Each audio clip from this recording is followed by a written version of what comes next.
உங்க அண்ணன் சௌந்தர பாண்டியோட மகன். என்னது, சௌந்தர பாண்டியான மகனா? ஏன்பா வெளியில நிக்கிற? உள்ள வாப்பா. அப்பா 10 கோடி காட்டிட்டாங்க, வா போலாம். பாட்டி பாட்டி, யாரோ சொந்தக்கார பையன் போல் இருக்கு. அநேகமா உனக்கு சொந்தக்காரனா தான் இருப்பா. ஏதோ நல்ல செய்தி சொல்ல வந்திருக்கான். பட்டணத்துல இருந்து யாரோ சொந்தம் சொல்லிக்கிட்டு நம்ம ஊருக்கு வந்திருக்காங்களாம். அவங்க வந்தா வீட்டுக்குள்ள சேர்க்க கூடாதுன்னு பெரிய வீட்டு தாத்தா சொல்லிவிட்டாரு. நான் வரேன். ரொம்ப நல்ல செய்தி. அவரே அந்த முடிவு எடுத்ததுக்கு அப்புறம் அவரை மீற தைரியமோ சக்தியோ எங்களுக்கு இல்ல. தயவு செஞ்சு இங்க போயிடுப்பா. இரு, இனி போக வேண்டாம்.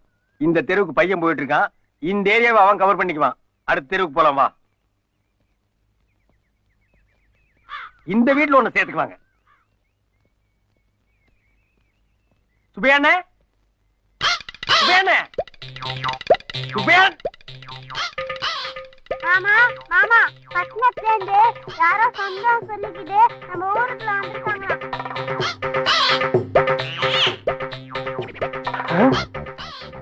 சொல்லிட்டீங்களா? சொல்லிட்டேன். புயலுக்கு போறது என்ன வேகமா போகுது பாரு. இந்த தெருவை நீ இவன் பாத்துக்குவான், வா போலாம். சரி வா போலாம். என்ன உள்ள போய் கேளுங்க, என்ன யாரும் சொல்லி பாருங்க. அவங்க ஏத்துக்குவாங்கப்பா, பையன் வராம இருந்தா.